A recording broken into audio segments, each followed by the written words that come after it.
नमस्ते, आप सभी का स्वागत करते हैं इस लेक्चर सीरीज में। टॉपिक है ध्यान योग। मैं योगा टीचर सत्यम तिवारी।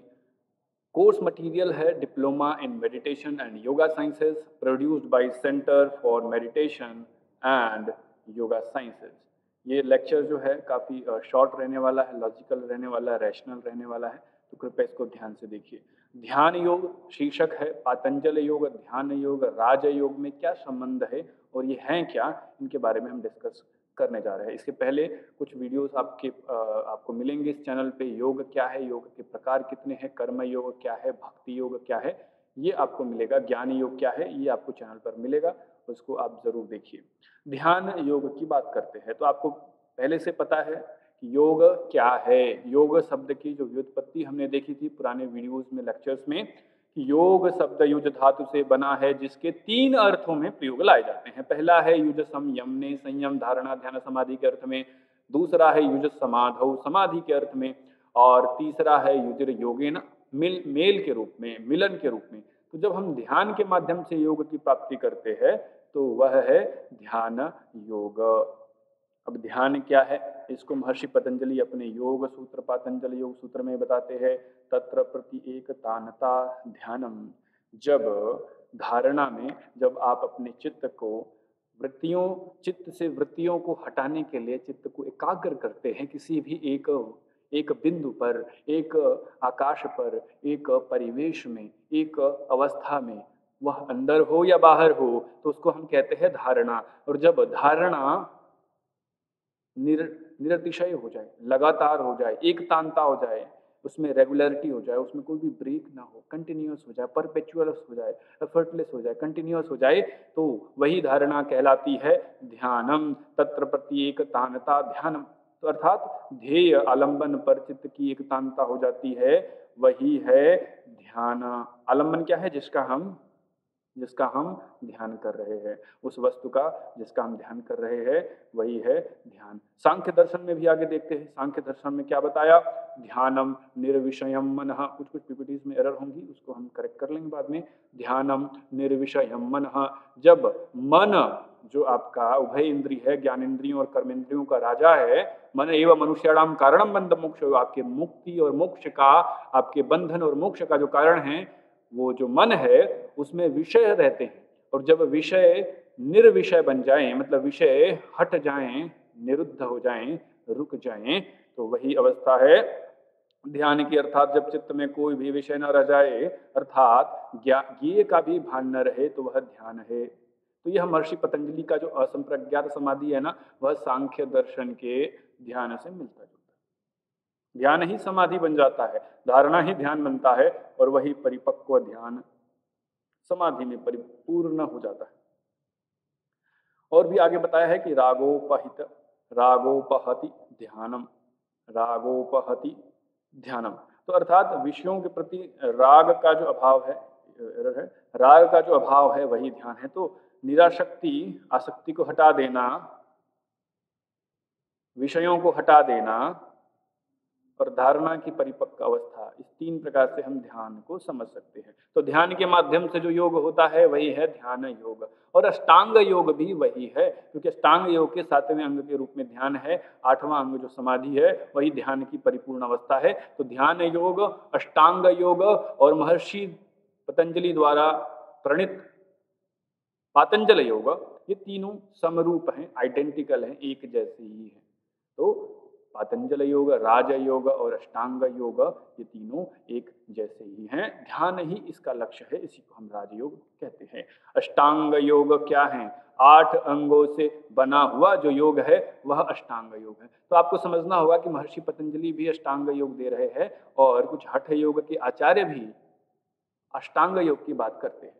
तो राजयोग, पातंजल योग, ध्यान योग का जो अष्टांग योग है उसमें 8 अंग कौन कौन से हैं, तो यम नियम आसन प्राणायाम प्रत्याहार धारणा ध्यान समाधयो अष्टावंगानी। यम नियम आसन प्राणायाम प्रत्याहार धारणा ध्यान समाधयो अष्टावंगानी। यम नियम आसन प्राणायाम प्रत्याहार धारणा ध्यान समाधि। ये आठों मैंने 3 बार बोले क्योंकि आपको याद होने चाहिए। This should be memorised. 8 अंग कौन कौन से हैं? अष्टांग योग, 8 अंगों से मिलकर बना हुआ जो योग है, अष्टांग योग है, उसके 8 अंग आपको याद होने चाहिए। एक बार फिर से रिपीट करिए, यम नियम आसन प्राणायाम प्रत्याहार धारणा ध्यान और समाधि। चलिए इसके बारे में चर्चा करते हैं। यम और नियम इस वीडियो में हो पाएगा, अगले वीडियो में हम बाद की बातें आसन से उत्तरोत्तर हम डिस्कशन करेंगे। यम क्या है? संस्कृत का शब्द है यम, जिसका अर्थ है संयम। तो संयम में भी यम है और यम अपने आप में यम है। तो यमराज से इसको हमें कंफ्यूज नहीं करना है। यमराज का भी हो सकता है कि जो ज्ञान लिया जाए वो संयम से लिया जाए, अथॉरिटी से लिया जाए। तो यम संस्कृत का शब्द है जिसका अर्थ है संयम। यम की परिभाषा कृषिक ब्रह्मणोपनिषद के अनुसार देह इंद्रियासु वैराग्यम यम इति उच्यते बुधई। अर्थात यम शरीर और इंद्रियों में वैराग्य की जो स्थिति है वही है यम। तो शरीर और इंद्रियों में जो वैराग्य हो जाता है, वैराग्य कब होगा? जब उनमें नियंत्रण होगा, जब उनमें कंट्रोल होगा, जब उनमें संयम होगा। तो नियंत्रण, संयम, कंट्रोल, वैराग्य की जो स्थिति है वह है यम। पातंजल योग सूत्र 5 प्रकार के यम के बारे में बताता है। अहिंसा सत्यास्तेय ब्रह्मचर्य परिग्रह यमाः। एरर को आप इग्नोर करें। अहिंसा सत्यम आस्तेय ब्रह्मचर्य परिग्रह यमाः। अहिंसा सत्यास्तेय ब्रह्मचर्य और अपरिग्रह, ये 5 यम हैं। 5 यम की कौन कौन से हैं? अहिंसा, सत्य, आस्तेय, ब्रह्मचर्य, अपरिग्रह, ये हैं यम। अहिंसा सत्यास्तेय ब्रह्मचर्य परिग्रह यमः। तो यम कितने हैं? तो 5 हैं। अष्टांग योग के कितने अंग हैं? तो 8 अंग है। यम नियम आसन प्राणायाम प्रत्याहार धारणा ध्यान समाधि। इसमें यम जो है प्रथम अंग है। अष्टांग योग का प्रथम अंग यम है, जिसका अर्थ है कंट्रोल, संयम, वैराग्य। शरीर और इंद्रियों में 5 यम कौन कौन से हैं? अहिंसा, सत्यास्तेय, ब्रह्मचर्य और अपरिग्रह। इसके बारे में हम और चर्चा करते हैं। ब्रीफ में चर्चा होगा, ध्यान से सुनेंगे, आपको बिल्कुल समझ में आएगा। अहिंसा क्या है? तो अ मतलब नहीं, हिंसा विपरीत हो जाता है। हिंसा किसी को हार्म करना या खुद को हार्म करना या किसी को नुकसान पहुंचाना, वायलेंस, एग्रेशन। तो अहिंसा इसका उल्टा। तो मन, वचन और कर्म से स्वयं या दूसरों को प्रेरित करके किसी प्राणी को कष्ट न पहुंचाना अहिंसा है। तो कष्ट या तो डायरेक्टली पहुंचाएं, या तो शरीर से पहुंचाएं, या मन से पहुंचाएं, या बोल के पहुंचाएं, या किसी से हिंसा करवाएं, किसी को अनुमोदित करें। कृत कारित अनुमोदित हिंसा विभिन्न प्रकार से होती है। या तो आप करें, या किसी से पैसे देके करवाएं, किसी को लोभ लालच देके करवाएं, या किसी को आप गलत राह पर ले जाने के लिए प्रेरणा दें। तो ये तीनों ही हिंसा है। तो इन तीनों प्रकार की हिंसाओं का सर्वथा त्याग कर देना ही है अहिंसा। व्यास भाष्य में महर्षि व्यास कहते हैं। तो महर्षि पतंजलि ने जो योग सूत्र लिखा है उसके ऊपर एक कमेंट्री लिखी गई है महर्षि व्यास द्वारा, वेद व्यास द्वारा। उसको हम कहते हैं व्यास भाष्य। अहिंसा सर्वदा सर्वभूतानां विद्रोह, अर्थात सभी प्राणियों के प्रति हर प्रकार से विद्रोह भाव का परित्याग कर देना अहिंसा है। मतलब किसी से हम विद्रोह न करें, सबको अपने जैसा समझें। यदि आपके साथ कोई बुरा व्यवहार करता है तो आपको यदि बुरा लगता है, तो आप यदि दूसरे से व्यवहार वैसा करेंगे तो उसको भी बुरा लगेगा। तो सबको आत्मवत समझना है। लोकाः समस्ताः सुखिनो भवन्तु, जो centre for meditation and yoga sciences का जो टैगलाइन है वही है अहिंसा का आधारभूत तत्व। तो किस प्रकार से बताया था? मन, वचन और कर्म। तो याज्ञवल्क्य संहिता एरर। तो मनसा वाचा कर्मणा सर्वभूतेषु सर्वदा। तो मतलब मन और वाणी और कर्म, इन तीनों से सर्वभूत, सभी भूतों में। ऐसा नहीं कि बस मैं मनुष्यों की हिंसा नहीं करता, जानवरों को तो मैं जानवरों की हिंसा कर देता हूँ, तो वो भी हिंसा ही है। सर्वभूतेषु, जितने भी प्राणियां, जितने भी जीव जंतु हैं, किसी की भी हिंसा न करें। और सर्वदा, किसी भी काल में न करें, किसी भी परिस्थिति में न करें, तो वह होगी अहिंसा। तो मन, वचन, कर्म द्वारा सभी जनों को, किसी को भी नहीं कष्ट पहुंचाना ही है अहिंसा। अहिंसा परमो धर्मः। तो जैनिज्म, बुद्धिज्म या जितने भी विश्व के धर्म हैं वह इन यम नियमों का पालन अवश्य करते हैं। वो अहिंसा के बारे में आपको बताते हैं। महर्षि पतंजलि अपने योग सूत्र में बताते हैं क्या फायदा मिलेगा? अगर अहिंसा आप करोगे तो क्या फल मिलेगा, क्या दिखेगा, ऑब्जर्वेशन क्या होगा, उसका इफेक्ट क्या होगा?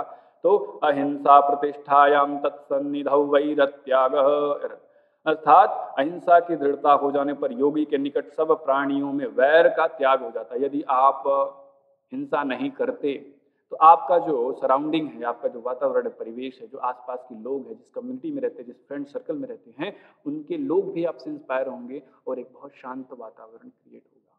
तो यदि हम एक व्यक्ति को अहिंसा सिखा दें, हिंसा न करना सिखाएं, स्वयं को मैनेज करना सिखा दें, तो एक इंडिविजुअल पूरी सोसाइटी को बनाता है और एक सोसाइटी पूरे कंट्री को बनाता है और एक कंट्री पूरे विश्व को बनाता है। तो इस प्रकार से सर्वे भवन्तु सुखिनः का जो कॉन्सेप्ट है वो एक व्यक्ति से चालू होता है। उसका सूत्र क्या है? अहिंसा प्रतिष्ठायाम तत्सन्निधौ वैरत्यागः। जब एक व्यक्ति अहिंसक होगा तो पूरा समाज अहिंसक होगा। सत्य की बात करते हैं। सत्य क्या है? सत्य का अर्थ है मन और वाणी में एक रूपता, अर्थात जो मन में है वही वाणी में है। यत् व्रतम तत् कृतम, और जो वाणी में है वही करना है। जो सोचो वही बोलो, जो बोलो वही करो। तो किसी प्रकार का छल का प्रवेश ना हो, जो सही हो वही सोचो, जो सही है वही बोलो और जो सही है वही करो। तो वाणी का प्रयोग असत्य के रूप में हम बहुत करते हैं, वाणी का दुरुपयोग करते हैं। तो यहाँ पे एक सूक्ति उक्ति मिलेगी आपको, सत्यम ब्रयात प्रियम ब्रयात न ब्रयात माँ ब्रयात सत्यम अप्रियम। लेकिन सत्य के साथ थोड़ा सा ध्यान रखना है, क्योंकि सत्य का जो अति प्रयोग भी है वो भी हिंसा हो जाती है। यदि मान लें कोई चोर या कोई डाकू या कोई लुटेरा किसी व्यक्ति की हत्या करना चाहता है और व्यक्ति आपके पास आश्रय के लिए आ गया, आपने उसको छुपा लिया, उसको कोई आश्रय दे दिया, कवरिंग दे दी, तो क्या जो हिंसक प्राणी है, जो हिंसक जीव है, मनुष्य है, लुटेरा है, आपके पास आएगा और पूछेगा कि वह व्यक्ति कहाँ गया है, मैं उसको ढूंढ रहा हूँ, उसको मुझे मारना है, तो क्या आप बता देंगे? तो सत्य बोलना है, लेकिन देश काल परिस्थिति के अनुसार, देश काल परिस्थितियों के जन्य जो अवस्थाएं हैं उनके अनुसार अनुरूप ही होना चाहिए। एथिकल मोरल ग्राउंड पे भी वो वेरीफाइड होना चाहिए आपका सत्य, आपके सत्य से किसी की हिंसा ना हो जाए। तो अहिंसा फिर सत्य, इसलिए पहले अहिंसा बता दिया। तो ऐसा सत्य जो अहिंसा का पालन करे वही सत्य है। तो सत्यम ब्रयात प्रियम ब्रयात मा ब्रयात अप्रियम सत्यम। तो सत्य बोलो, सच बोलो, प्रिय बोलो, लेकिन ऐसा सच मत बोलो जिससे किसी की हिंसा हो जाए, किसी की हानि हो जाए। तो सत्य से ऊपर हमने अहिंसा को रखा है। पतंजलि योग सूत्र में क्या फल बताते हैं? सत्य अगर होगा तो क्या होगा? सत्य प्रतिष्ठायाम क्रिया फल आश्रयत्वम। जो सत्य की प्रतिष्ठा कर लेता है वह साधक इतना ऊर्जावान हो जाता है, वो जो कुछ भी बोलेगा वो सत्य हो जाएगा। यदि आप सत्य का प्रयोग करें या सत्य का अभ्यास करें तो जो कुछ भी आप कहेंगे वो सत्य हो सकता है। अगर सत्य सत्य सत्य कहेंगे तो आप सत्य कर भी सकते हैं, आपको आश्रय मिल जाता है क्रिया के फल को देने का। तो यदि आप वाक सिद्धि भी प्राप्त कर सकते हैं, तो इसलिए हम कहते हैं कि हमें अच्छा ही बोलना चाहिए, सच बोलना चाहिए। कई बार बोली गई चीजें सच हो जाती है। इस प्रकार से भी आप इसको साधारण भाषा में समझ सकते हो। अस्तेय, स्तेय, अस्तेय और स्तेय। अ इसमें है, इसमें स्तेय, इसमें अ नहीं है। स्तेय का अर्थ है चोरी करना, और उसमें अ लग गया तो चोरी नहीं करना। तो मन वचन और कर्म से, किसी भी प्रकार से, किसी भी वस्तु, व्यक्ति, उसका कोई द्रव्य है, उसका कोई आइडिया है, उसकी कोई प्रॉपर्टी है, उसका कुछ भी बिलोंगिंग है जो आपका नहीं है, उस पर हक जताना, उसको छीनने की इच्छा रखना, बहुत ज्यादा ग्रीड रखना, लालच रखना, ये सब है स्तेय। और इसका न हो, इसका अभाव अस्तेय है। महर्षि व्यास क्या कहते हैं अपने भाष्य में? शास्त्र अथवा धर्म विरुद्ध अन्यायपूर्वक दूसरे के वस्तु द्रव्य प्राप्त करना स्तेय है, और इसकी इच्छा न होना अस्तेय है। ईशावास्यमिदं सर्वं यत् किंच जगत्याम जगत तेन त्यक्तेन भुंजितमागृतः कश्य शुद्धन। मतलब कि त्याग भाव से भोग करना चाहिए, किसी दूसरे के द्रव्यों पर अपना अधिकार नहीं जताना चाहिए। अब हम लाभ देखते हैं क्या है स्तेय प्रतिष्ठायाम सर्वरत्नोपस्थानम। पतंजलि सूत्र बताता है यदि जिसके अंदर से चोरी का भाव समाप्त हो जाता है ना, तो उसके पास बहुत बड़े अच्छे अच्छे द्रव्य अपने आप उपस्थित हो जाते हैं। तो कहते हैं ना कि बिना मांगे सब कुछ मिल जाता है। कार्य करते रहो, कार्य करते रहो, और एक दिन ऐसा आएगा जो कुछ भी चाहते हो वो मिल जाएगा। मांगने से कुछ नहीं मिलता, you have to earn it, you should deserve it. तो आपको डिजर्विंग बनना है, आपको अर्न करना है, आपको दूसरों की चोरी नहीं करनी, पायरेसी नहीं करनी, कॉपीराइट इन्फ्रिंजमेंट नहीं डालना। तो आपको अपना जो ज्ञान है स्वयं से उसकी उत्पत्ति करनी है। दूसरे के ज्ञान से आपका लाभ नहीं हो सकता। आपको अपना ज्ञान स्वयं अर्जन करना होगा, अपना धन स्वयं अर्जन करना होगा। इस प्रकार से आप इसको समझ सकते हैं। ब्रह्मचर्य की बात करते हैं। ब्रह्मचर्य के वैसे तो बहुत सूक्ष्म अर्थ होते हैं। ब्रह्म क्या है? जो विराट है, जो इस सृष्टि से परे है, या जो इस सृष्टि का सारांश है, जो सृष्टि का अवयव है, जो अव्यय है, जो अजादी है, जो अनित्य है, जो सनातन है, जो पुरातन है, वह है ब्रह्म। और ब्रह्म के हिसाब से जो चले, ब्रह्म की चर्या करे, या ब्रह्म को प्राप्त करने का जो अभ्यास करे, या ब्रह्म के जीवन चर्या का जो पालन करे, या ब्रह्म जिसके हृदय में वास करे, वह है ब्रह्मचारी। तो सूक्ष्म अर्थ बता दिया। स्थूल अर्थ क्या है? अपने इंद्रियों विशेष रूप से कर्मेंद्रियों में, उपस्तर इंद्रियों में, गुप्त इंद्रियों में का जो संयम होता है, वह स्थूल रूप से ब्रह्मचर्य को देख सकते हैं। तो हम अपनी इंद्रियों से क्या करते हैं? अपने बहुत सारा ऊर्जा जो हमारा नष्ट होता है सुनने में, हम अननेसेसरी चीज़ें सुनते हैं, अननेसेसरी चीज़ें देखते हैं, अननेसेसरी चीज़ें अपने हाथों और पैरों से करते हैं। तो इससे जो ऊर्जा का संचरण है उसको रोकना चाहिए, क्योंकि आपको ध्यान के समय ऊर्जा की आवश्यकता होती है। यदि आप अननेसेसरी चीज़ों में इन्वॉल्व रहेंगे, इंडल्ज रहेंगे, तो आपको जब ध्यान के लिए ऊर्जा चाहिए होगी तब आपके पास ऊर्जा नहीं होगी। तो ब्रह्मचर्य का जो पालन करता है उसको क्या होता है? ब्रह्मचर्य प्रतिष्ठायाम वीर्य लाभः। यदि आप ब्रह्मचर्या का पालन करेंगे, अपनी इंद्रियों को संयमित करेंगे, उनसे ऊर्जा का क्षरण नहीं करेंगे, विशेष रूप से उपस्थ इंद्रियों की, जनन इंद्रियों की, तो आपको वीर्य का लाभ होगा, मतलब सामर्थ्य का लाभ होगा, मतलब ऊर्जा का लाभ होगा, मतलब आपका बल बढ़ेगा। तो महर्षि व्यास ने क्या बताया? ब्रह्मचर्य गुप्तेन्द्रिय उपस्थस्य संयम। गुप्त इंद्रिय उपस्थ के संयम को ब्रह्मचर्य कहते हैं। यह स्थूल रूप से षण्डल्य का भी यहाँ पर है कि मन और वाणी और शरीर से किसी प्रकार से मैथुन का त्याग ब्रह्मचर्य है।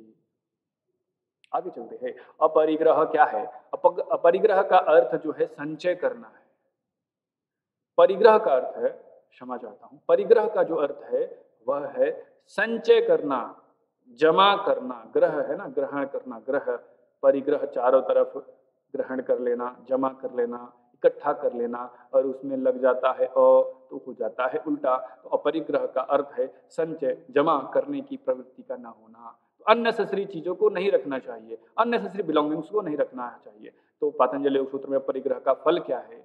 परिग्रह स्थैर्य जन्म कथनता संबोध। परिग्रह की जो जिसकी स्थिति हो जाती है उसको अपने पूर्व जन्म की बातों का ज्ञान हो जाता है। जो भी अननेसेसरी चीजों को नहीं रखेगा उसका शरीर और मन भी इस प्रकार से तैयार होगा, इस प्रकार से कंडीशनड होगा कि उसकी ग्रंथियों का क्षय हो जाएगा, उससे स्ट्रेस एंजाइटी खत्म हो जाएगी, और जो पूर्व संस्कार हैं उनका उदय हो जाएगा। क्योंकि ये उच्च बात है, इसको समझना थोड़ा सा सूक्ष्म है, लेकिन हम इसको मोटे मोटे रूप से समझ सकते हैं कि अगर परिग्रह की स्थिति हो जाएगी तो आपकी जो मेमोरी है वो शार्प हो जाएगी। आप चीज़ों को याद रख सकते हैं, पूर्व जन्म की चीज़ों को भी आप याद कर सकते हैं। ऐसी भी परिस्थिति आ सकती है यदि आपको परिग्रह का जो पालन है वह देश काल परिस्थिति के परे जाकर महाव्रत के रूप में करेंगे। नियम की बात करते हैं। नियम क्या है? Rule, regulations, conditions, guidelines. तो ये जो नियम है वह पर्सनल है, एक व्यक्ति के लिए है। जो यम है वो सोसाइटी के लिए है। तो यम हमें हिंसा किसके लिए नहीं रखनी? अपने लिए तो नहीं रखनी है, हिंसा अपनी तो नहीं करनी है, अहिंसा अपने लिए रखना है, दूसरों की भी हिंसा नहीं करनी। तो सोशल रूल्स है। यम क्या है? सोशल रूल्स हैं। नियम क्या है? पर्सनल रूल्स हैं, पर्सनल गाइडलाइंस हैं। तो नियम का अर्थ स्थूल रूप से किसी भी कार्य को करने की विधि है। कैसे? एसओपी, स्टेटमेंट ऑफ पर्पस, किस प्रकार से प्रोटोकॉल है, किस प्रकार से उसका करना है। सूक्ष्म रूप से अनुशासन के रूप में आत्मशुद्धि के लिए जो अनुशासन है उसको हम नियम समझ सकते हैं। विधि, नियम। तो सिद्ध सिद्धांत पद्धति के अनुसार क्या है नियम? नियम इति मनोवृत्ति नाम नियमनम, मतलब मन की वृत्तियों पर नियंत्रण करना ही नियम है। पतंजलि सूत्र के अनुसार नियम कितने हैं भाई? 5 हैं। शौच संतोष तपस्वाध्याय ईश्वर प्रणिधान नियमाः। शौच संतोष तपस्वाध्याय ईश्वर प्रणिधानानि नियमाः। शौच, संतोष, तपस्वाध्याय और ईश्वर प्रणिधान, ये पांचों मिलाकर नियम होते हैं। तो नियम कितने हैं? 5 हैं। कौन कौन से? शौच, संतोष, तप, स्वाध्याय, ईश्वर प्रणिधान। आगे बात करते हैं। शौच क्या है? शौच का अर्थ है सफाई। शौच क्या है? सफाई। शुद्धि, पवित्रता। शौच कितने प्रकार से हो सकते हैं? तो बाह्य शौच और अभ्यंतर शौच। बाहर से अपने शरीर को साफ करना और अंदर से अपने आत्मा को साफ करना, अपने अंतःकरण को साफ करना। दोनों की सफाई जरूरी है। बाहर की सफाई भी जरूरी है, फिजिकल हाइजीन जरूरी है, क्लीननेस जरूरी है, जिससे इन्फेक्शन न फैले। बहुत सारी बीमारियां आप देख सकते हैं। कोविड-19 एक बीमारी है जो अशौच के कारण होती है, फिजिकल कांटेक्ट के कारण होती है। तो बाह्य शौच क्या है? जल, मिट्टी, अब तो सैनिटाइजर भी आप इसमें ऐड कर सकते हैं, नींबू इत्यादि से शरीर की जो शुद्धि होती है। या शोधन क्रियाओं में धौतिर्वस्ति तथा नेति स्त्राटकम नौलिकम तथा कपालभाति शैतानी षटकर्माणि प्रचक्ष से समाचरित। ये जो 6 षटकर्म है उससे भी शरीर की शुद्धि ही होती है। तो यह बाह्य शौच है। आंतरिक शौच क्या है? अंदर से क्लींजिंग कैसे करेंगे? तो जैसा व्यक्ति संगति रखता है वैसी ही उसकी गति होती है। स्वाध्याय करें और अच्छी संगति रखें तो मन के जो मैल हैं, अंदर के जो मैल हैं, उनकी निवृत्ति हो जाती है। पतंजलि योग सूत्र में शौच का फल क्या बताया? शौचात् स्वांग जुगुप्सा परैर संसर्गः। शौच के पालन से अपने अंगों में वैराग्य और दूसरों से संसर्ग की इच्छा नहीं होती है। तो जो शौच का पालन करता है वह फिजिकल कॉन्टैक्ट अवॉइड करता है। सोशल डिस्टेंसिंग हो जाती है उसकी। सोशल डिस्टेंसिंग नेचुरली होती है। देखिए, ये आधुनिक विज्ञान और प्राचीन विज्ञान कैसे सुंदर से आपस में मिलते हैं। वैज्ञानिक ढंग से किस प्रकार से महर्षि पतंजलि शौच के कॉन्सेप्ट को, सोशल डिस्टेंसिंग के कॉन्सेप्ट को, सैनिटाइजेशन के कॉन्सेप्ट को बताते हैं। तो शौचात् स्वांग जुगुप्सा परैर संसर्ग, अपने अंगों में वैराग्य और दूसरों से कांटेक्ट की इच्छा नहीं रहती है, या दूसरों से कांटेक्ट की इच्छा न रखना भी शौच कहलाया जा सकता है। उससे फायदा क्या होगा? सत्व शुद्धि सौमनस्य एकाग्रेन्द्रियजात्म दर्शन योगत्वानि च। इसके अलावा अंतःकरण की शुद्धि होगी, मन में प्रसन्नता आएगा, चित्त की एकाग्रता होगी, इंद्रियों का वश में होना और आत्म साक्षात्कार की जो शुद्धि है वो भी शौच के माध्यम से प्राप्त की जा सकती है। तो स्वच्छ भारत अभियान और स्वच्छता से जितने भी अभियान हैं आप उससे जुड़े, स्वयं को स्वच्छ रखें, स्वस्थ रखें। संतोष का अर्थ क्या है? प्रत्येक परिस्थिति में पूर्णतया प्रसन्न रहना। हर एक सिद्धि असिद्धि, हर एक भली भांति, हर प्रकार की परिस्थिति में आपकी अनुरूप हो या प्रतिकूल हो, आपको मिला या न मिला, तो ये जो द्वंद्वों का अभाव हो जाएगा वही है संतोष। जितने साधन है उसमें तृप्त रहिए। जो आपको मिला है आप उसको डिजर्व करते हैं। यदि आपको ज्यादा चाहिए तो आपको ज्यादा मेहनत करनी पड़ेगी। ये दुनिया फेयर है, सब कुछ ठीक चल रहा है, ऐसा सोचना संतोष है। कुछ लोग ऐसा सोचते हैं दुनिया क्रूएल है, दुनिया गलत है, सर्वम दुखम विवेकिना, सब कुछ दुख है, सब कुछ गलत है, सब कुछ स्कैम है। ऐसा नहीं है। जो डिजर्विंग है वो पाता है, जो डिजर्विंग नहीं है वो नहीं पाता है। जो वीर है वही भोगेगा, जो भीरू है, जो कायर है वह दब जाएगा। तो भगवत गीता के अनुसार क्या है? समय कृत्वा लाभा लाभो जया। जो लाभ और हानि में, जय और पराजय में, सुख दुख लाभ हानि में, जय पराजय में समान रहना ही संतोष है। समत्वम योग उच्यते। और समता संतोष को तो भगवान कृष्ण ने योग ही बता दिया। तो पतंजलि योग सूत्र में अगर संतोष का फल अगर आप देखना चाहें तो लिखते हैं, एरर है यहाँ पर, संतोषादनुत्तम सुख लाभ। संतोषादनुत्तम, संतोष से जो सुख प्राप्त होता है उससे बड़ा सुख कोई होता ही नहीं है दुनिया में। संतोष, कंटेंटमेंट से, सेटिस्फेक्शन से जो सुख मिलता है उससे बड़ा सुख दुनिया में कुछ भी नहीं है। हम सुख के पीछे भागते हैं लेकिन संतोष हमसे दूर भागता है।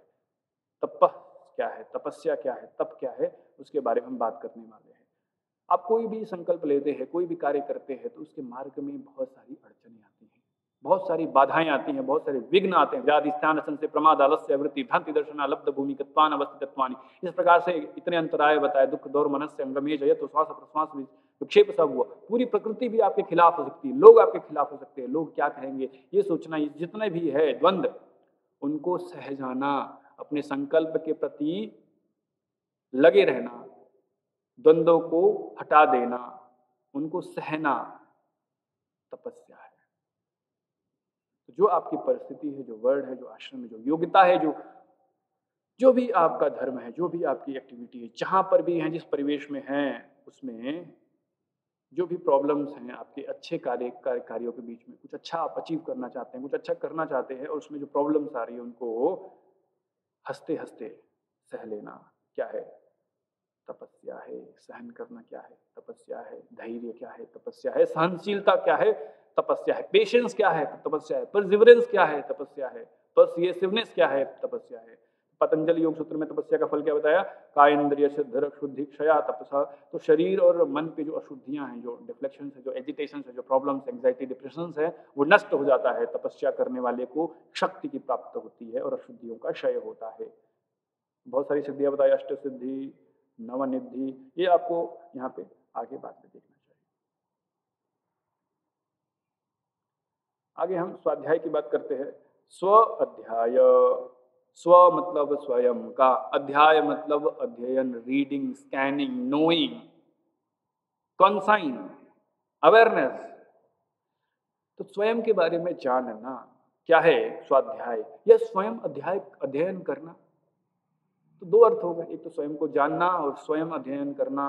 स्वाध्याय का अर्थ है स्वयं का अध्ययन। योग भाष्य में महर्षि व्यास ने कहा है स्वाध्याय प्रणव श्री रुद्र पुरुष सूक्त आदि मंत्र का। तो इधर इन्होंने भी, व्यास ने भी बोला, इन्होंने आगे बताते हैं जब मोक्ष शास्त्र अध्यावचक, मतलब प्रणव इत्यादि ओंकार मंत्र का जो विधि पूर्वक जप है, रुद्र सूक्त, पुरुष सूक्त इत्यादि का, दर्शन उपनिषदों इत्यादि का जो जप है, जो उनका पाठ है, जो अध्ययन है, गुरुमुख का जो श्रवण है, वो सब स्वाध्याय के अंदर आता है। या इंट्रोस्पेक्शन, अब बैठ के मैं कौन हूँ, मेरा अस्तित्व क्या है, अपने बारे में सेल्फ स्टडी, सेल्फ इंट्रोस्पेक्शन करना भी स्वाध्याय ही है।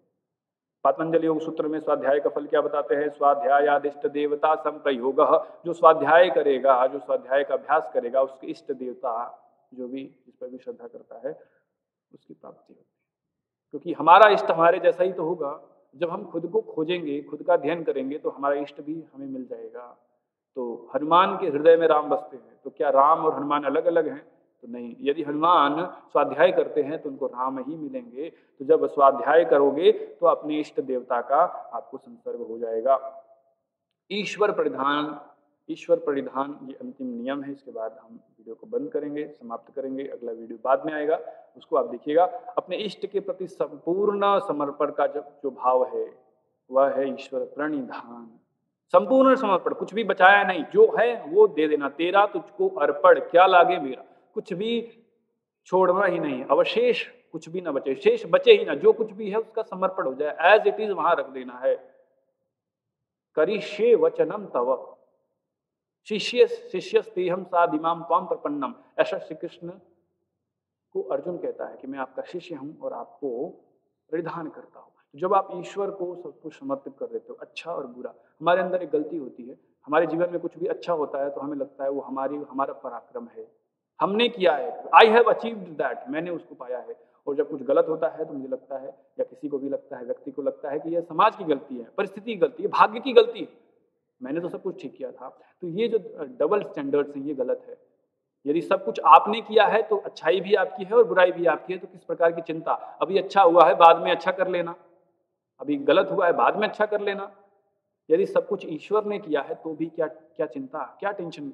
तो अच्छा या बुरा, यदि आप इसको विभाग करेंगे कि अच्छा मैंने किया है, बुरा ईश्वर ने किया है, तो आप हमेशा तनाव द्वंद में रहेंगे। यदि अच्छा भी मैंने किया है और बुरा भी मैंने किया है, तो भी आप निर्मल मन से आप अभ्यास कर सकते हैं। और जब सब कुछ ईश्वर ने किया है, वह आस्तिक की परम कोटि अवस्था है, उसको हम ईश्वर परिधान कहते हैं। महर्षि पतंजलि योग सूत्र में कहते हैं समाधिर सिद्धिर ईश्वर परिधानात्, अष्टांग योग यम नियम आसन प्राणायाम प्रत्याहार धारणा ध्यान समाधि का जो सबसे आखिरी अंग है समाधि, जो योग भी है, योग समाधौ, उसकी प्राप्ति एकमात्र ईश्वर परिधान से हो सकती है। आपको अष्टांग योग में अगर एकमात्र ईश्वर परिधान कर लें आप, तो देखने में तो बहुत साधारण है, लेकिन करने में बहुत उच्च कोटि का अभ्यास है। यदि आप केवल और केवल अपना सब कुछ ईश्वर को समर्पित कर देते हैं, निष्काम भाव से कर्म करते हैं, तो आपको ईश्वर की प्राप्ति, समाधि की प्राप्ति हो जाती है। ईश्वर प्रधान से क्या होता है? ईश्वर की अनुकंपा प्राप्त होती है, जिससे सभी प्रकार के अनिष्ट दूर हो जाते हैं। इस प्रकार से हमने रिवाइज किया,